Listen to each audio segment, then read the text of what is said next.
Greetings. Welcome to our webinar.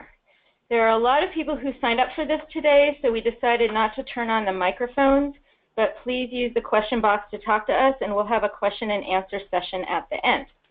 Just so you know, our presentation takes about half an hour, and then we'll stay on the line as long as there are questions.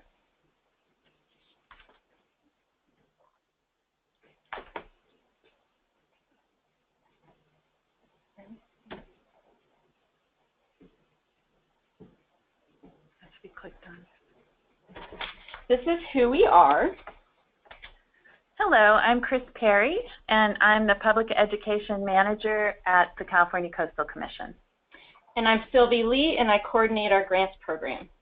We've listed our phone numbers here because we encourage people to call us to discuss your project before you write a proposal, so we can talk to you one-on-one about your ideas. We're going to start with a quick poll so we can find out a little bit about you. We've tailored this session for less experienced applicants, but we're interested to know if you've done one of these applications before. So if you could please take a second to tell us your level of experience, that would be helpful. 1 second.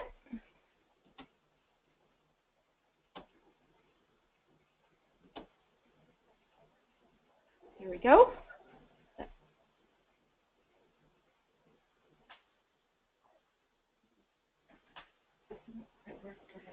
Did I hit close already? Give us 1 second.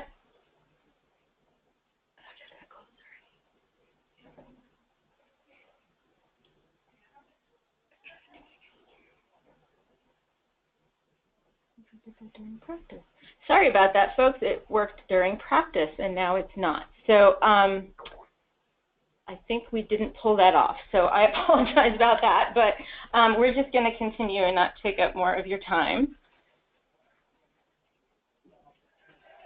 Okay. All right. Okay, so in this webinar, we're going to begin by talking about the types of projects that have been funded by this grant. And keep in mind, these are examples and not an exhaustive list. We've funded over 600 projects at this point, and there really is no typical project, but these are some of the more common project types. And then after that, we're going to walk you through the application process. And you're going to see a lot of words on the screen because what we've done is excerpt sections of the guidelines and the application form. So just bear in mind, you don't need to read every word, but this is a way to help you track how what we're talking about relates to the actual application. And then, as Sylvie mentioned, we'll end up with a question and answer session. So as she said, type your questions into the chat box as they occur to you, and we'll address them at the end. This is the cover sheet of our application packet, and we've put the purpose of these funds right on the cover page. And it says that these funds support programs that teach California's children and the general public to value and take action to improve the health of the state's marine and coastal environment. So what can that look like?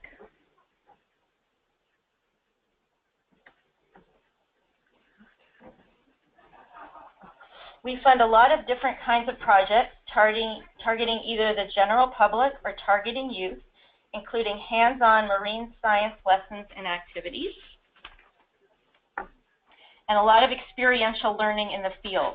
This doesn't have to be on the coast, although often it is, but it could be at a creek or in a science center or elsewhere. We fund quite a bit of bus transportation because, as we probably don't have to tell most of you, there's a big need for bus money, and this is usually funded as part of a larger educational program. We can also fund educational programs that take place from boats. We can fund tide pool studies. And we funded some interesting citizen science projects. And we don't have to fund field trips at all. We funded plenty of projects that take place right at school or in a museum. We've also funded the occasional video. There's also a subcategory of grants for climate change education, which funds projects dealing with topics like sea level rise, ocean acidification, or other things having to do with climate change in the coastal and ocean environments. This grants program has a big emphasis on environmental stewardship. In other words, taking action to help care for the coast and other environmental resources. I'm going to show you some examples of ways stewardship is incorporated into projects. Ideally, it's seamless and the stewardship activity flows along with any other educational elements. So one example that you're seeing on your screen is on native habitat restoration.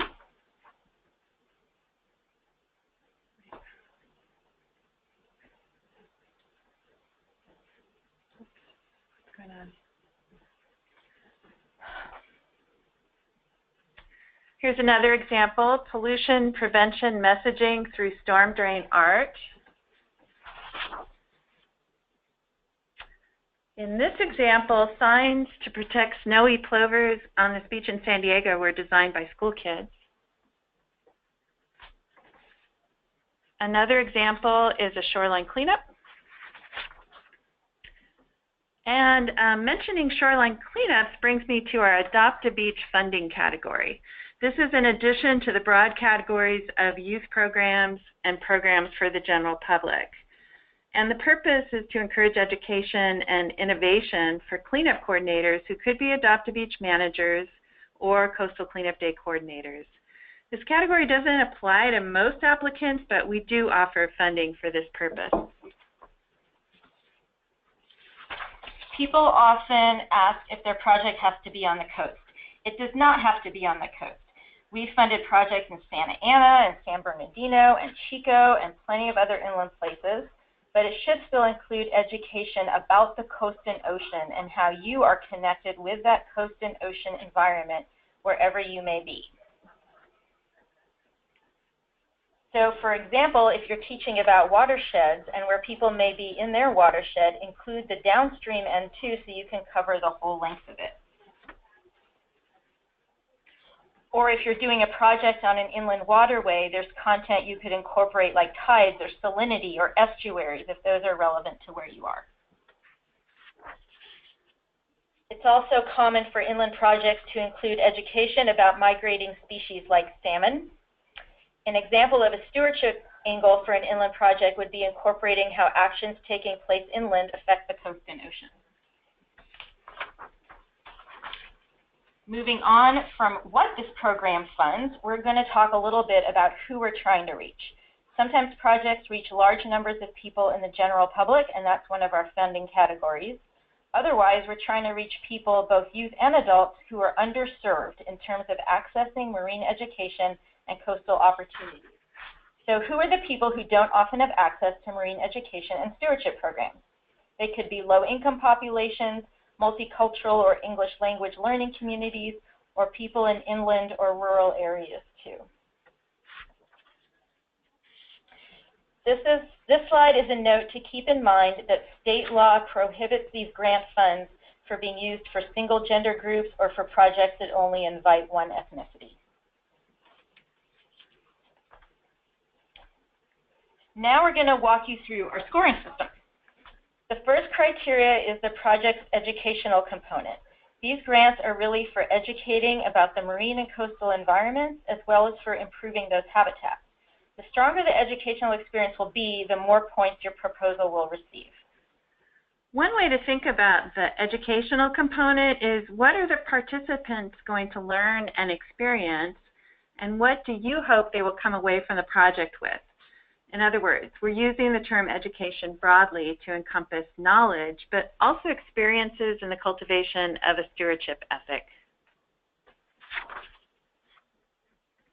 The second criteria is need. The more need you demonstrate for your project, the more points you'll get. The need could be people needing something or an environmental problem that needs addressing, or it could be both. This criteria is about the why of your project, where you can walk us through why this project is important and needed. The third criteria is project concept, and that's essentially about your idea and your design. The elements listed here on the slide are ones we believe would contribute to an impactful project design. And again, they're not requirements, but more like guideposts. New this year, we've added culturally competent approaches. This is about having the understanding and skills to effectively engage with people from different cultures. It's also about having culturally relevant educational programming. And we're encouraging projects to reflect research-based best practices where it applies. These are strategies that have been field tested and found to increase positive outcomes such as knowledge and awareness, positive attitudes toward the environment, critical thinking skills, stewardship intentions, and behaviors and enjoyment. I'll give you a few examples. One that I already mentioned, because we pulled it out specifically in the guidelines, is culturally relevant programming. And along similar lines, focusing on real-world problems that are relevant to the audience. A couple of other examples are including longer and/or repeated experiences and fostering a sense of ownership and empowerment as part of the program.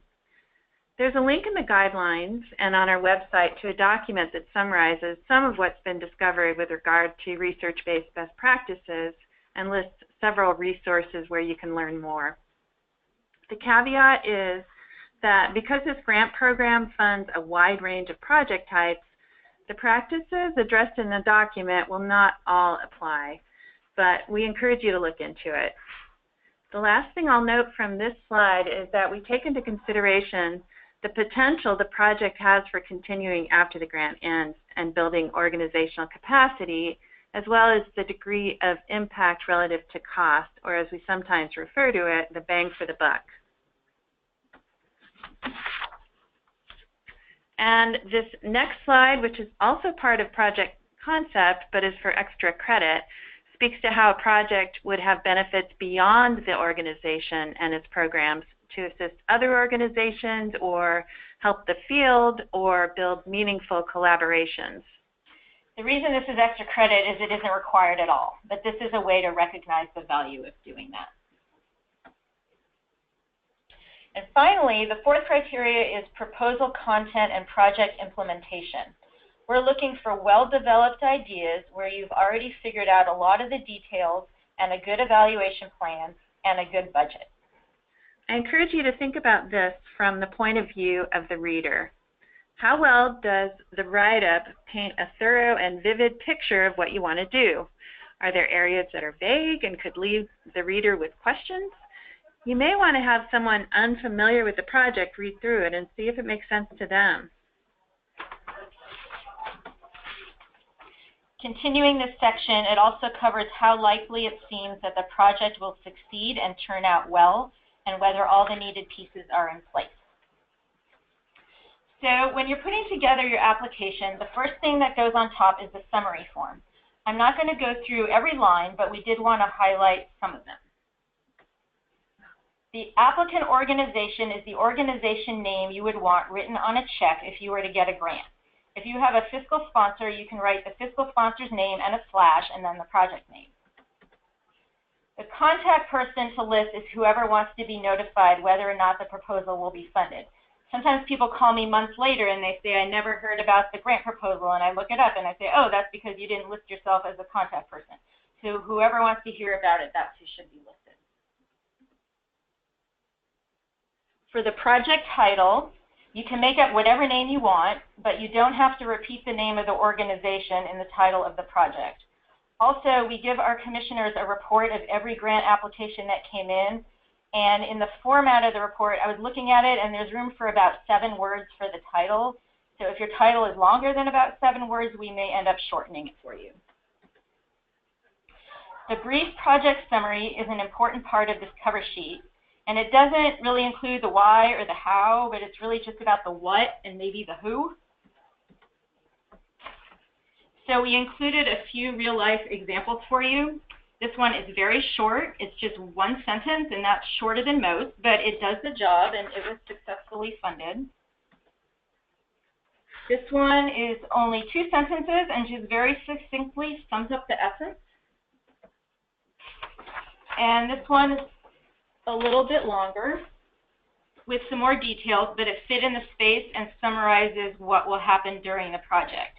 If you find that your cover sheet is running longer than 1 page because the summary's taking up a lot of room, then you should really go back and do more summarizing.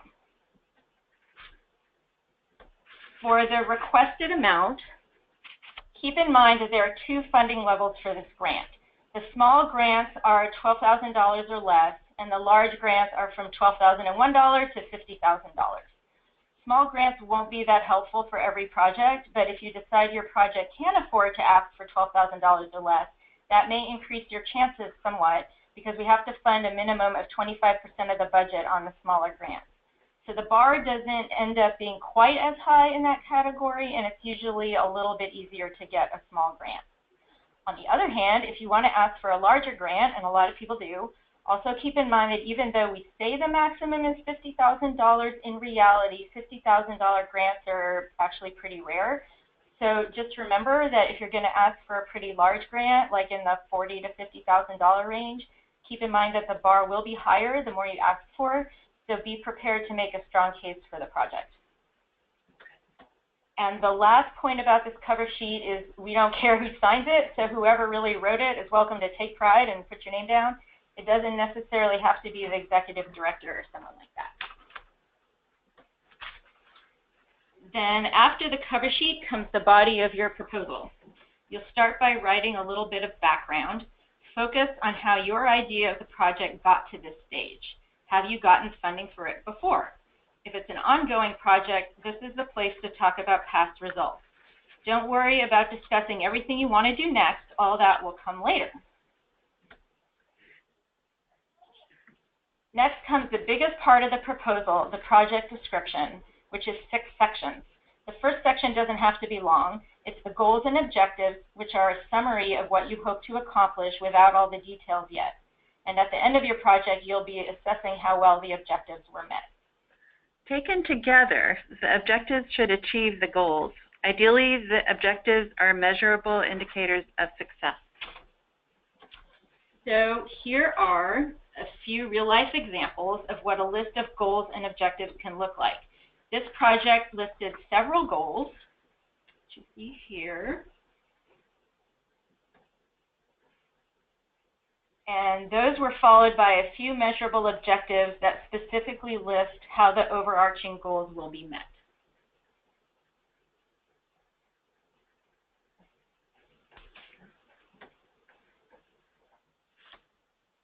Here's another example. This one also lists very specific measurable objectives that will accomplish a short list of goals shown at the top.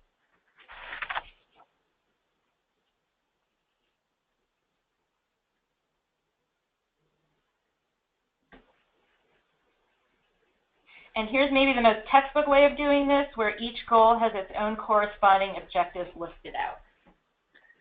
How you format the goals and objectives will depend on what makes most sense for your project. For example, a format like this one may not work well for a project in which some of the objectives, for example, serve more than one goal.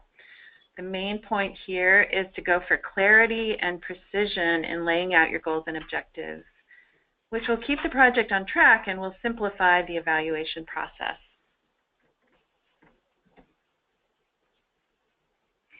The next section is all about who you're going to serve, how you're going to reach them, and why you want to work with them. The more you can say about the target community and the planning you've put into reaching them, the better.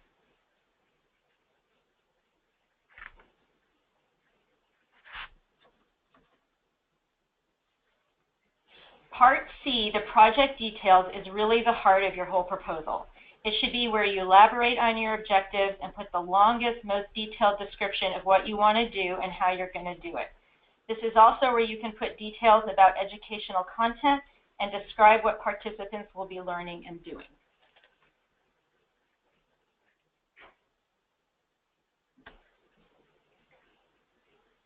We often get asked if we'll fund the same thing twice. We do want to be fair and spread these limited resources among different groups, but at the same time, there are some repeat grantees pretty much every year. However, we don't usually fund the exact same project year to year. So if you're going to apply again, be sure to include what you accomplished with your earlier grant and how this new proposal is going to build on that previous work. We used to ask for information about key staff as an appendix, but we've made it part of the project description this year, so you can really have the chance to talk about who will be carrying out the project, their relevant qualifications and experience, and why they will make it great.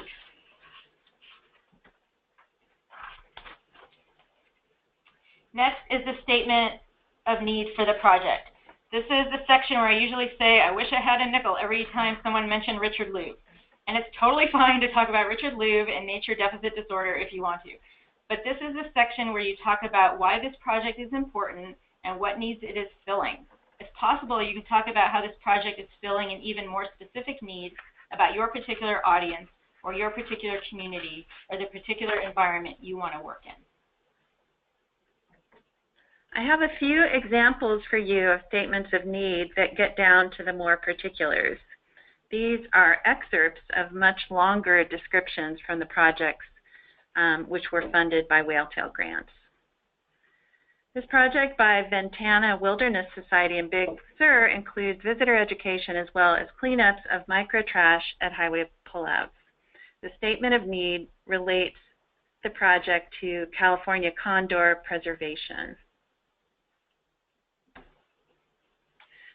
This quote is the Audubon project we highlighted earlier that involved student-designed signs to educate the public about least-turn nesting in San Diego. The problem is pretty specific, and the intervention was tested through a pilot program and recommended by wildlife agency staff.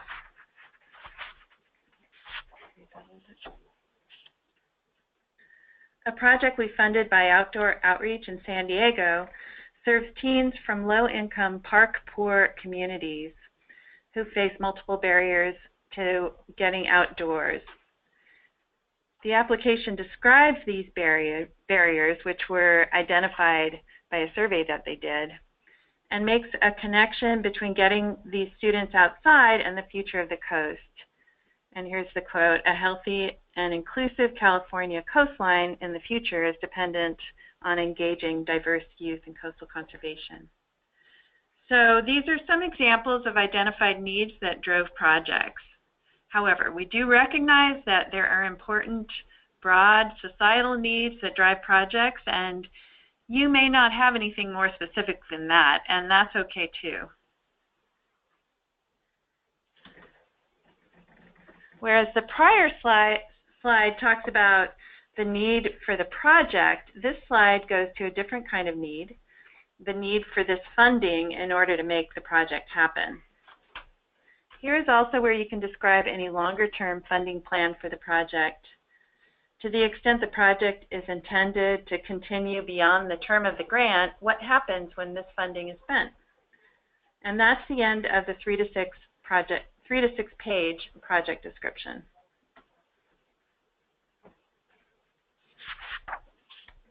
Now let's go over the evaluation plan. Although, as you can see in our application, the evaluation plan is a separate section from the project description, in reality they should go hand in hand with the evaluation being planned alongside the project. Many of our grantees plan and conduct their evaluations in-house, and some, a smaller number, hire consultants. Either way is fine, and your choice will depend probably on budget considerations and what capabilities you have in-house. We're advising that you consider allocating 5 to 15% of a project budget to evaluation, and this is a rough guideline. It's a pretty broad range because, again, we're looking at what makes most sense for your particular situation. A modest project that uses a proven model might warrant a more basic evaluation effort than, say, a project that has ambitious goals and is looking to scale up. This slide shows the rest of the evaluation plan instructions from the grant application. The instructions say to consider what methods or combination of methods would be most appropriate for learning about your project. A lot of environmental education programs rely primarily on a pre-post survey and metrics for evaluation. And that is all well and good. There are good reasons for that, and that may be all that is needed. However, other methods, such as interviews with participants, can also provide valuable insight. So We're just suggesting that you consider the range of options because they have different strengths. Surveys help describe program results over a range of participants and document changes over time. But interviews and other qualitative methods can help fill in the story behind the numbers and provide the kind of understanding that can really help guide program improvement. There's a lot more to say on this topic, but I'm going to stop there and just point out that the last thing on this slide says that is a link to an online evaluation guide that might be helpful in navigating this process.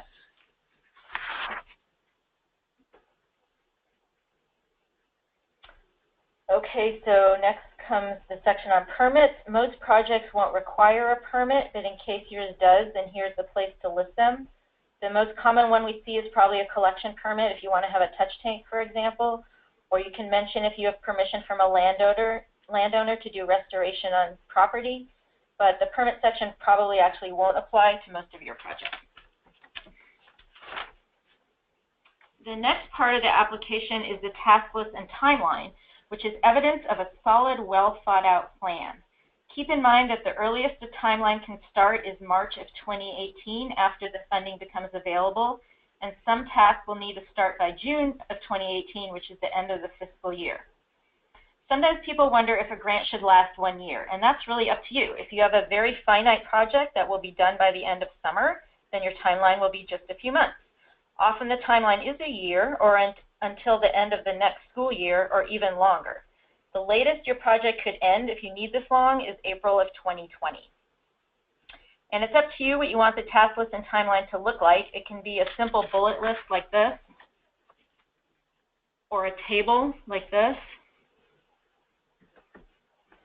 or even a more complicated chart like this if that's what helps you get organized.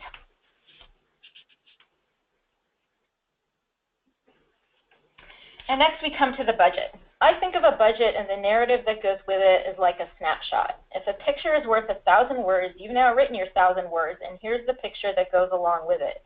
These numbers, combined with the budget detail, should give a good overview of what exactly you're proposing. So here we have two columns, and the first column is for listing all the funding you're requesting. And if the project budget is larger than the request, then you'll use the second column to list all the project expenses. And these are the footnotes on the same page. Please do read them because they're important even though they look small. We've actually decided to reformat this next year to make them more obvious. But in the meantime, please do pay attention to them. The first one asks for an explanation of the staff time listed earlier under salaries and wages. So if you're requesting funding for personnel, here's where you need to list the different positions that would be funded and how much they would be paid. There's a rule, by the way, that grantees shouldn't be paid more than state employees, so those rates will be reviewed for reasonableness. The maximum percentage for benefits is 46.5%, although often it will be lower for a lot of organizations. If you listed grant funding for supplies and materials, please remember to list the major items here so it's clear what you're requesting money for. Auto travel reimbursement is always based on the IRS reimbursement rate. And finally, you can request some funds for indirect costs, which are also sometimes called overhead. These have to do with the cost of doing business for your organization and are separate from the other direct expenses that are specifically for carrying out the proposed project. And next is a resolution or letter for someone with authority from your organization. People aren't always sure what this should look like, so we've posted some examples on our website. For public agencies, they often require a formal resolution. For other organizations, your protocol might be to include a letter from a board chair or a treasurer. And for a lot of you, the letter could be from an executive director or a finance director or someone like that who's authorized to sign contracts and submit grant proposals. Next comes basic background information on your organization. A lot of it may be content that you already have prepared that you can insert, like a board list or your annual budget. And finally come the attachments. If you're a nonprofit organization, include proof of your nonprofit status. Please include a site list or map of where you would be working. If you have any brochures you want to enclose, those are great to see.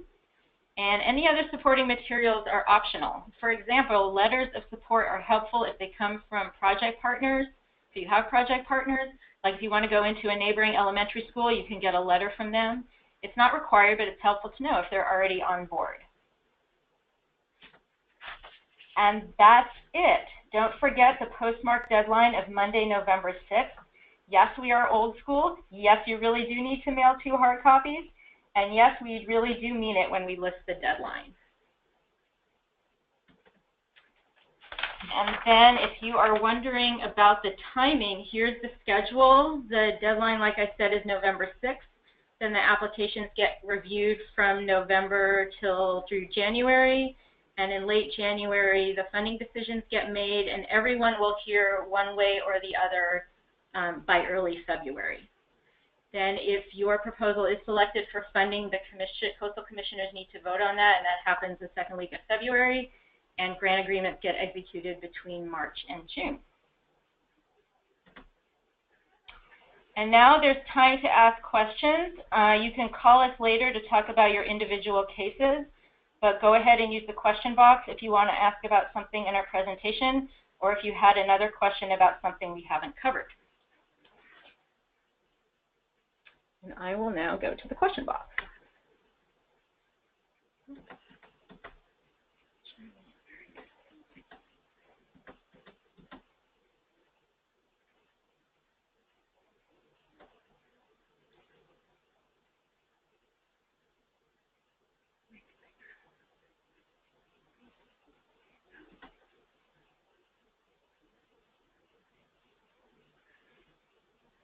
Can you provide a copy of the slideshow? Will this PowerPoint presentation be available?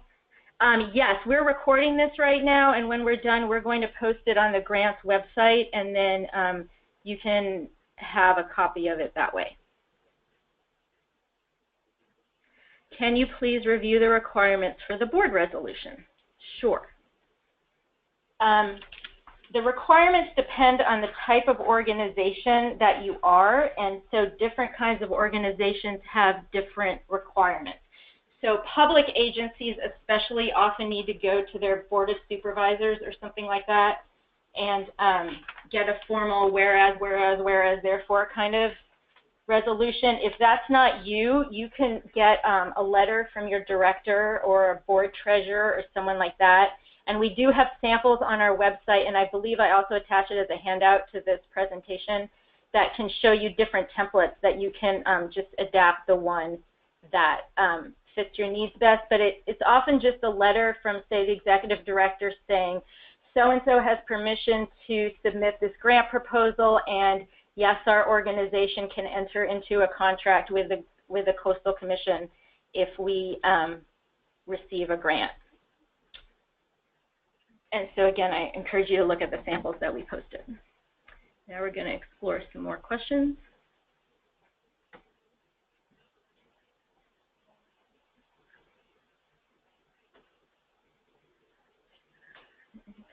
As an independent school, would we still be eligible to apply?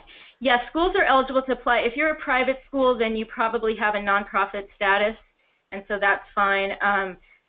Catholic schools have nonprofit status through the church, so most schools, yes. If you, for some reason, find out that your school is for-profit, call me up. But many independent schools have nonprofit status, and that's fine.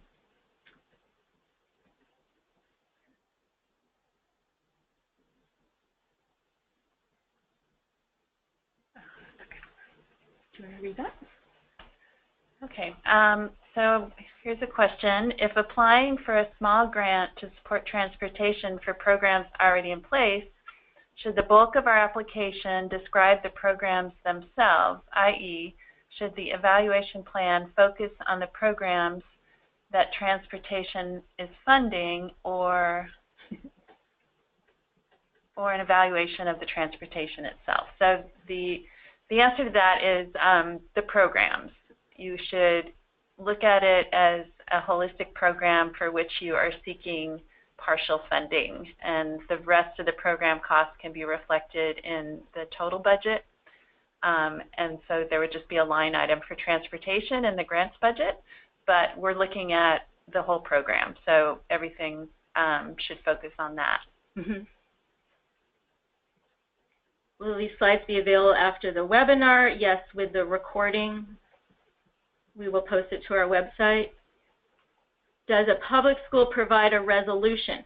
Public schools, you're going to have to talk to your principal. Sometimes it's a letter from the principal if the school will get the grant.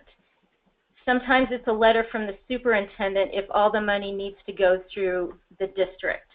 And usually that covers it. Occasionally you have to go to the school board, but you should talk to your principal because often just to submit a proposal you do not have to go to the school board. Are the grants reimbursable or is a check delivered once a grant agreement is signed? Good question. So through the state contracting process, these grants have to be reimbursable. So you would do your project for a little while and then invoice us and attach documentation of costs, and then we reimburse you for that. And then you can work for a little more and invoice us again. It's up to you how often you want to invoice. It can be as much as once a month, or it can be twice a year, or it's really up to you. But yeah, it's all on a reimbursement basis. What projects have been ineligible in the past? I don't know if we get a lot of ineligible projects. Partly it's good to call ahead to make sure. Yeah. I'm trying to think if I can, I can think of one, which was a Girls in Science project. And yes, girls are underrepresented in the sciences, but then it turned out we weren't allowed to fund it because it was single gender only. And so that was ineligible. And that's the only thing that comes to mind. Sure. If we're looking to, this is a question, if we're looking to partner with another organization for education such as national parks, will it affect our grant application if they have applied as well? I would say no. We're looking at each application individually, and there's nothing negative about somebody being part of two different applications. We would just be evaluating each application on its merits. So I don't see that as a problem. Do you see any problem there? No, I would encourage you, if the National Parks is applying, that the other application come from your organization. Yeah. But other than that, it should be fine.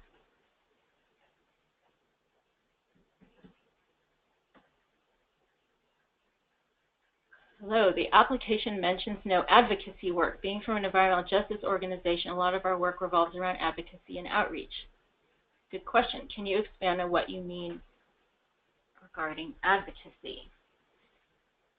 So I think what we're not allowed to fund is things like electioneering and lobbying. Yeah, direct lobbying. Usually it revolves around some kind of legislative process. So lobbying for legislation, that kind of thing. So it's basically, if you're a 501c3, my understanding is that means that, wait, is that right? You're not generally, or the bulk of your work is not lobbying, but if you are 501c4, then you might. If you're not sure, that might be a good thing if you want to call us later. Just tell us what you're doing. And it might be that if you're not asking for funding for direct lobbying, then that's fine. But we're happy to talk to you about your particular case. Yeah.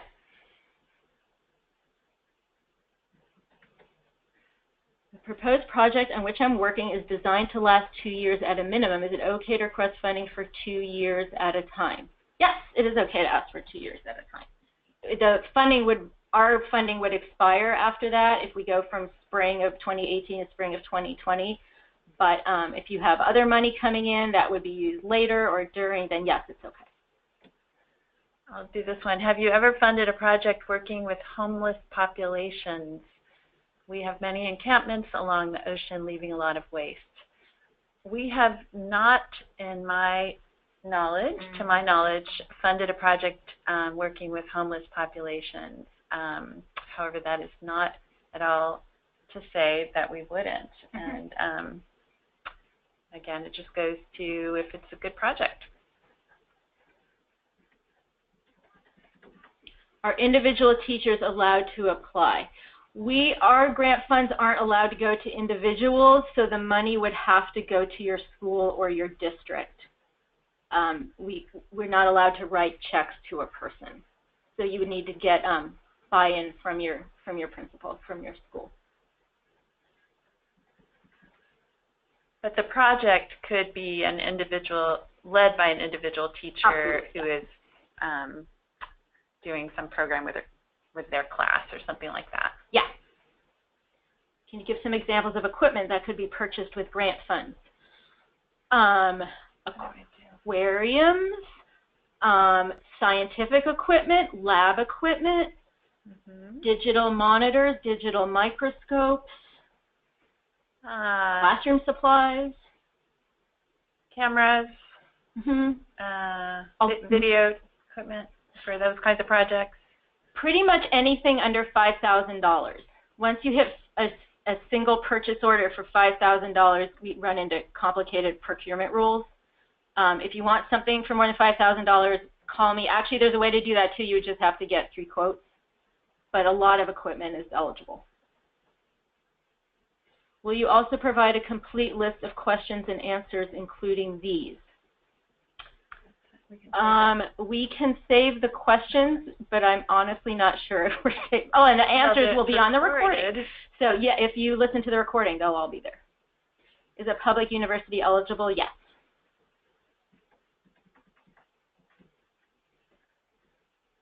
So let me do this one. How much money is available for this round of funding, and how many proposals do you expect? There's $327,000. We usually get maybe around 100 proposals, and we usually fund maybe 20-something of them. So it's not impossible, but it is competitive. Can you fund vehicles for creating ADA access to the coast, such as a people, trailer, and tractor to pull it? Well, that's interesting. No one's asked me that before. Again, we run into procurement issues. There's annoying rules about state having to have title to it. So I would say the person, Emily, who asked this, why don't you give me a call and we can talk about it. It might be a little bit challenging because I'm afraid you wouldn't have title to the vehicle. And if there's any way to rent, that's much easier to do. If you're a nonprofit in California with a project overseas still related to ocean and education, can the grant fund the project from overseas? We need to fund projects that serve a California audience because it's state money. Is the city eligible to submit a proposal? Yes. Absolutely. What is the approximate turnaround time from receiving an invoice to mailing a check? It takes around 30 days. I believe we're legally required to pay within 40 days. It's, from what I hear, it usually takes about 30 days. Can one organization submit 2 applications?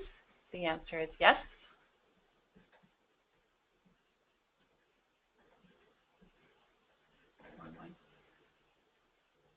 Okay, we have a budget question. You mentioned that we need to provide the budget form and budget details. Is there a specific format we need to follow for the budget details? No, there is not a specific format. It's basically just show the math, really. Do we need to provide a justification for every line item? Not exactly, but you do need to justify the salaries, and you should list the major supplies. You don't, if you're doing a list of supplies and materials, you do not at all have to write, 6 calculators for this much and 2 pairs of binoculars for this much. It doesn't have to get that detailed, but you should at least list the major ones so we get a sense of what you're asking for the money for. Our small grants up to 12, like $11.99, and our large grants $12,000 up. Now, actually, small grants are through $12,000, and then the large grants start at $12,001.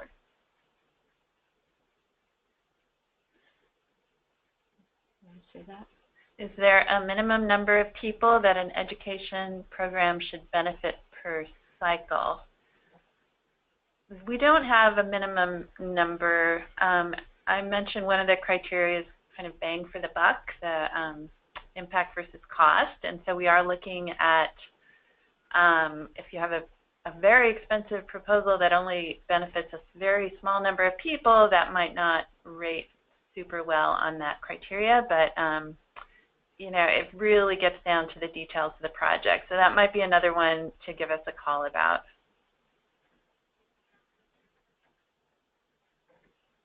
How likely would a program be funded that will utilize most of the funds for staffing?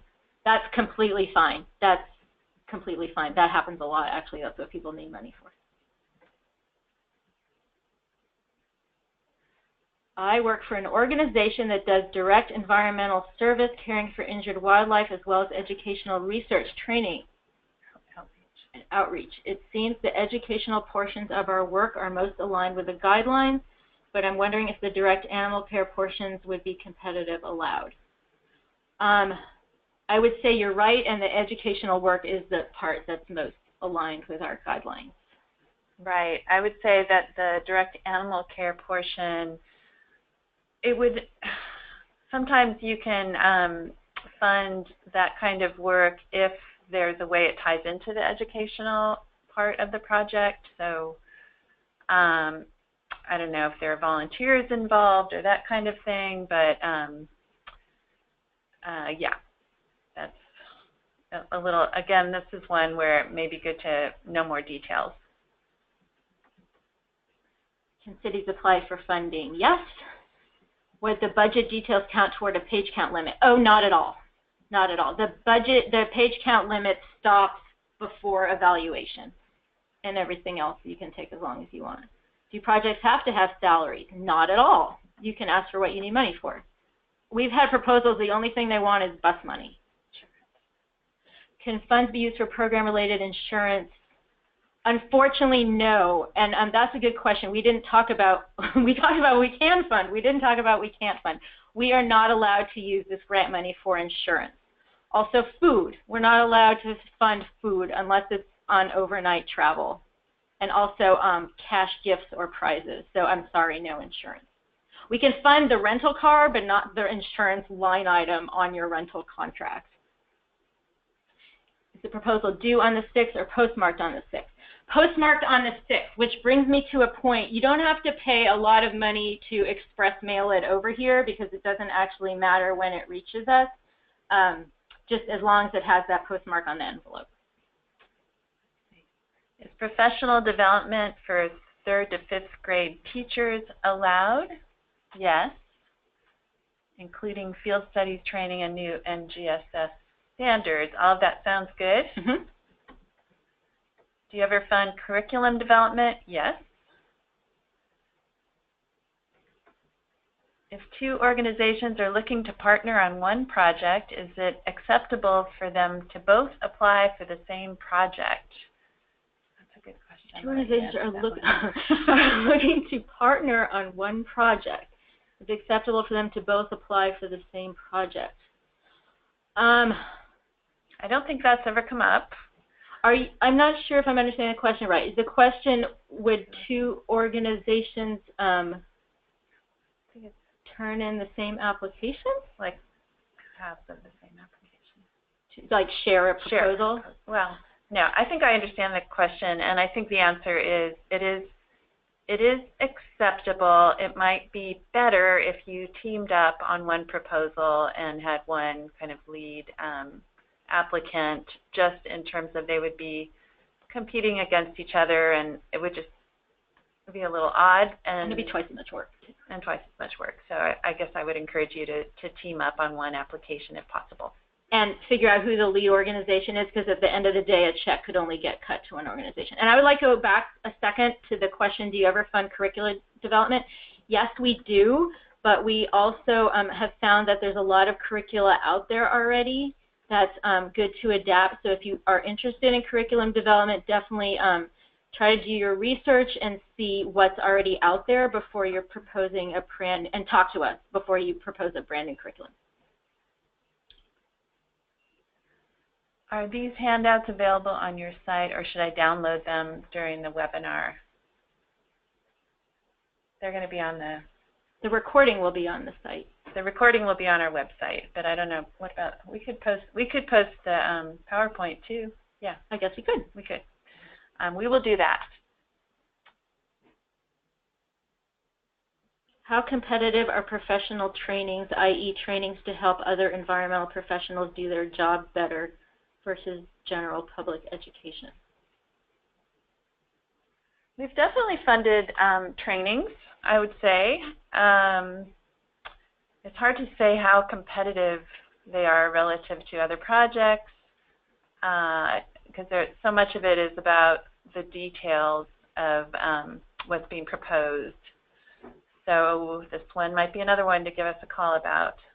But I think it would definitely, have a chance, especially if you talk about how many people you're going to reach, and then, how many students, if you educate X many educators, how many students would they reach from learning from you? So I think that'll be fine. Yeah.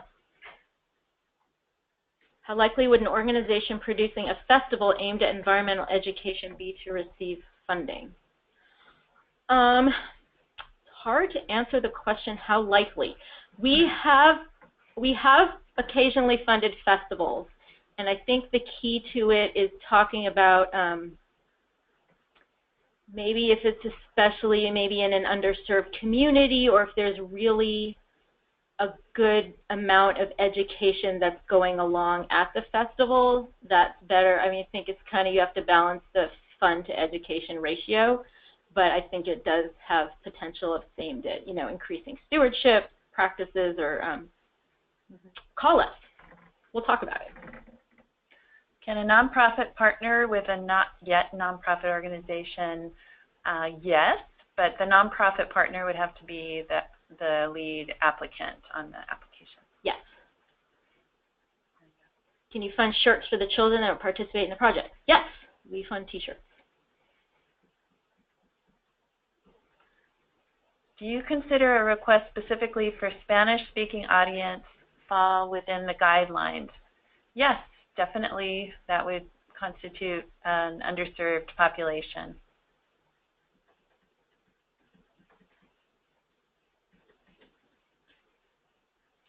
Can our Director of Research and Sponsored Office at our public university, who has authority to submit grants, sign the board resolution? Oh, sure. So if you're from a university, usually we do get a letter from the sponsored project office, and a letter signed by someone in that office is fine. That's standard, yes. Oh, that's the end of the question above. Specifically for Spanish-speaking audiences, fall within the guidelines as opposed to all language. Is it restrictive? That is actually a question I never heard back from legal and I'm going to ask them again. I'm going to make a note about that. I believe it's okay as long as you kind of tell the world that you're doing it. That question is from Jessica. And Jessica, I am going to get back to you about that, because we need to know the answer to that. I think it's going to be okay. It just has to do with how you advertise it. Yeah. Go ahead. We're a refinery community along the bay rather than coast. Does bringing community awareness around refinery discharge to bay count as environmental stewardship? Yes, we funded a lot of projects along the bay. The criteria has to do with there should be a connection made to impacts from what's happening on the bay to our coast and ocean. So as long as that is part of the messaging and education, that would work.